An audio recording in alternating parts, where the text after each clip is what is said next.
नमस्कार. तुम्हा सर्वांना नवरात्रीच्या खूप खूप शुभेच्छा. माझ्या यूट्यूब चॅनलवरतीच म्हणजेच कोमल रेसिपीज या चॅनलवरती तुम्हा सर्वांचं स्वागत आहे. आज मी उपवासाचा एकदम लुसलुसीत डोसा कसा बनवायचा ह्याची रेसिपी दाखवणार आहे. खूप छान होतो हा डोसा, खायलाही खूप टेस्टी लागतो. तुम्हाला नक्कीच ही रेसिपी आवडेल आणि रोज एक रेसिपी उपवासासाठी अपलोड करायचा नक्की प्रयत्न करीन. चला तर ह्या उपवासाचा डोसा लुसलुशीत कसा बनवायचा ते बघूयात. खूप छान होतो आणि खूप टेस्टी लागतो. इथे मी 1 वाटी शाबूस तांदूळ घेतलेत आणि अर्धी वाटी भगर घेतली आहे.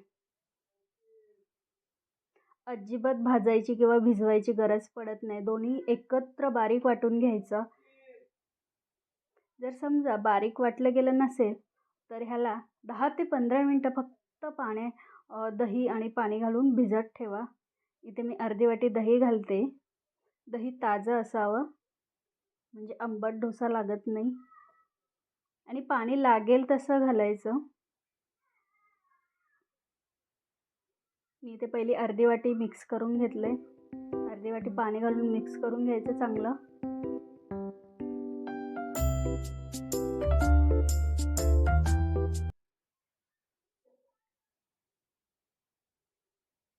परत मी अर्धी वाटी पाणी घालून घेते.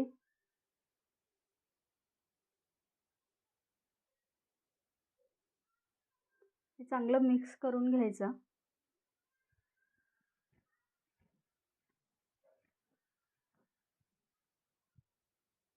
खूप सोपी आणि खूप टेस्टी आणि झटपट होणारी रेसिपी आहे ही.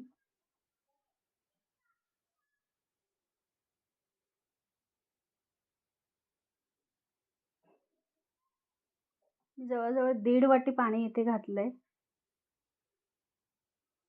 हे व्यवस्थित मिक्स करून झाकण ठेवायचं. 10 ते 15 मिनटं झाकून ठेवायचं आणि जर समजा तुम्हाला जी भरड तुम्ही केली आहे शाबूस तांदूळ आणि भगरीची ती जर जाड वाटत असेल तर ते परत एकदा भिजल्यानंतर मिक्सरमधून वाटून घ्यायचं.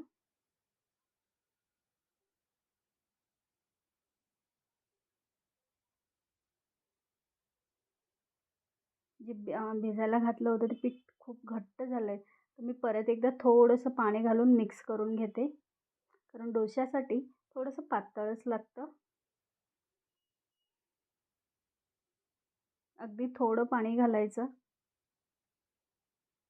खूप पातळ असं बनवायचं नाही.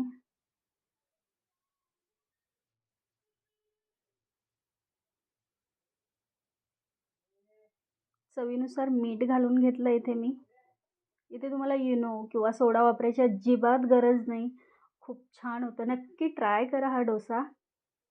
उपवासाचा डोसा.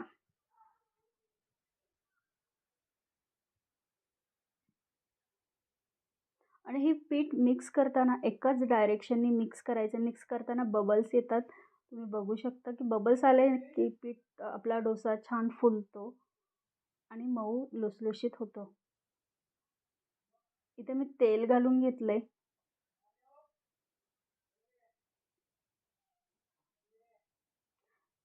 तवा पहिला कडक गरम करून घ्यायचा. नंतर गॅस बारीक करायचा.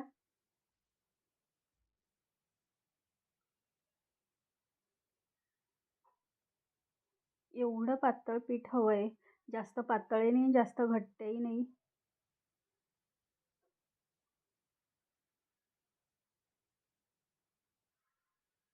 उडदाची डाळ आणि तांदळाचा डोसा जसा आपण करतो फिरवतो तव्यावरती चमच्याने तसं अजिबात फिरायचं नाही. कारण शाबूस तांदूळ असल्यामुळे हे चिकट असतं आणि लगेच चमच्याला चिकटून येतं वरती. तुम्ही बघू शकता किती छान आणि जाळीदार डोसा झाला आहे. खूप मस्त हे डोसे होतात. आणि झाकण ठेवायला मात्र विसरायचं नाही. झाकण ठेवल्यामुळे डोसा छान मऊ लुसलुशीत आणि सॉफ्ट होतो.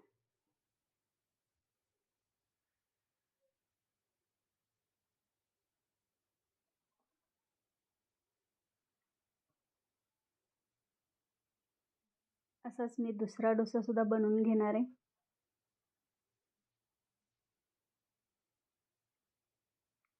तुम्हाला जर माझ्या रेसिपी आवडत असेल तर नक्की लाईक करा, शेअर करा. सबस्क्राईब केलं नसेल चॅनलला तर सबस्क्राईब करा.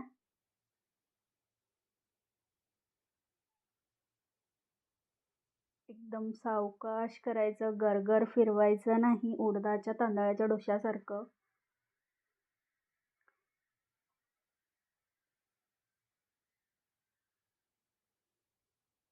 तुम्ही बघू शकता किती छान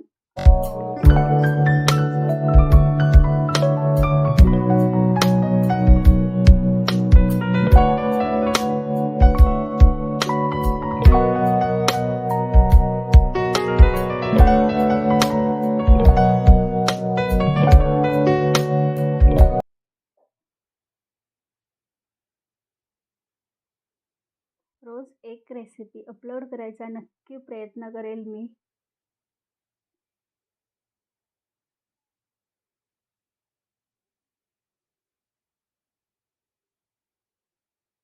एकदम साधा सिंपल रेसिपी आहे. खूप छान जाळीदार डोसे तयार होतात.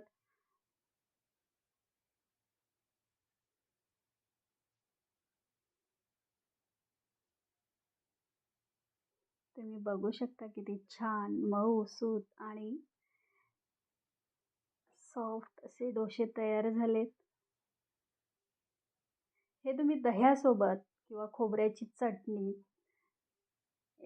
किंवा तुम्ही ते एखादी भाजी बनवली असेल बटाट्याची त्याच्यासोबत सुद्धा खाऊ शकता. मी इथे दही घेतलंय.